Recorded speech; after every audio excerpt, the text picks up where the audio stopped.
Sorry, folks. For a second, I thought I was choking on a pickle. FWE fans! I am longtime independent wrestling fan Robert. No Limits 2015 was a pretty good show from the Resorts World Casino in Queens, New York. Very good place to have a show, and I don't know if they'll try to come there again, or if they'll come back, if somebody else will try to do a show there. However, we kick off the show with TNA star Robbie E defeating Orange Cassidy. Orange Cassidy can really go in that ring, and Robbie E came a long way from the days of seeing him as I saw him as Rob Echoes. Up next, we saw tag team action as the Juicy Product, JT Dunn and David Starr, defeated Trent and Bandito Jr., which started out slow, and as the match went on, it really got good.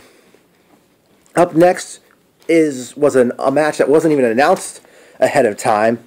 It was a Welcome to the Rumble qualifying match as Firebird Jorge Santi defeated the Master Wes Draven, MK Law, and Mr. Tibbs from AJ Pan's group. I forgot what AJ calls his group, but Jorge Santi has qualified for Welcome to the Rumble. Up next, we saw women's action as Katarina Lee defeated Taylor Hendricks. Next match, which was really great, saw Johnny Gargano, who seems to be a man of a million nicknames, as he defeated the Prince of Queens, Brian Myers.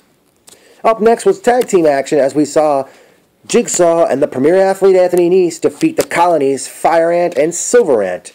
Nese and Jigsaw really gel as a tag team, and they really had good opponents to work with here.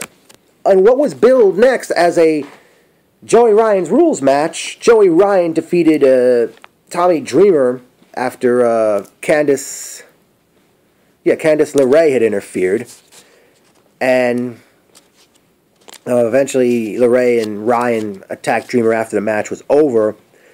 And eventually Vita Scott had come out, and then LeRae attacks Vita from behind, and Candice tells the referee, ring the bell, start the match now. And we saw Candice LeRae defeat Vita Scott to retain the Women's Championship. However, where was the women's belt?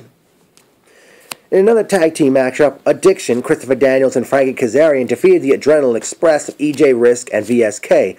After the match ended, EJ Risk took the microphone and announced to the crowd that he's had a neck injury for quite some time and was pretty much calling it quits. And then that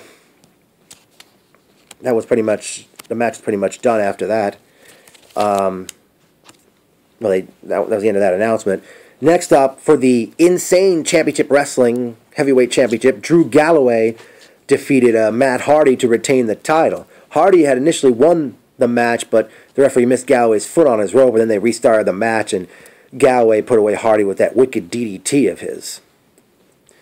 Up next, VSK comes out and announces what happened with EJ Risk earlier in the show, and Risk comes out, and they hug, and then VSK, in 1992 Shawn Michaels fashion, super kicks Risk, and pretty much, I don't know if that's telling us Risk will eventually come back, or if he's really done, but then VSK left the ring by himself. And then it was main event time as returning to FWE,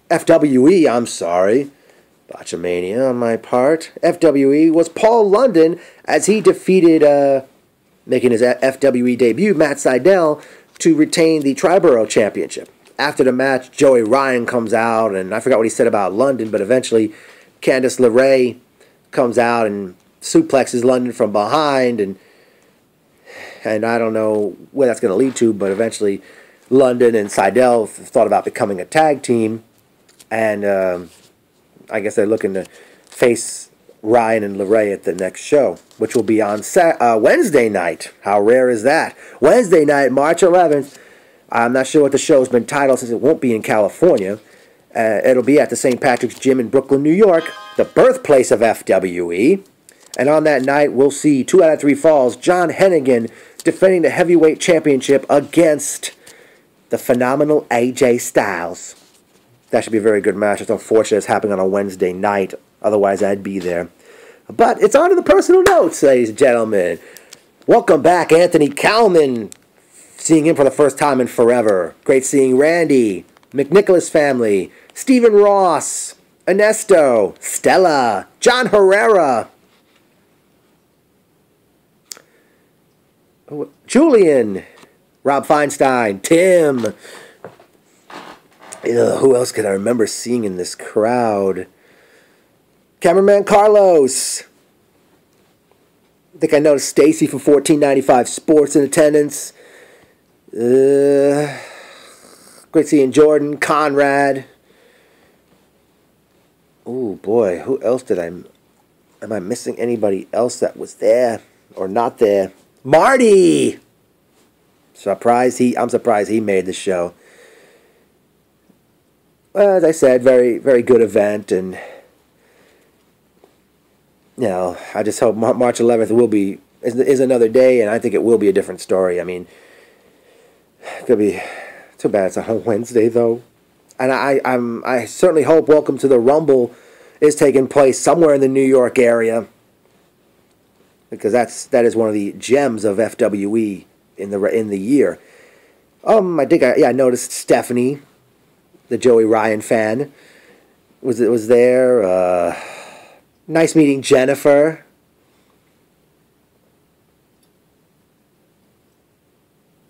I can't remember who else right now. Who else did I even see at this event? I will say Resorts World Casino is a very nice place. Yeah.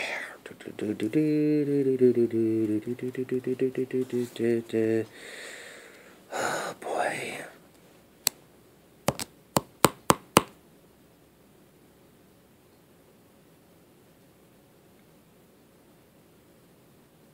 Yeah.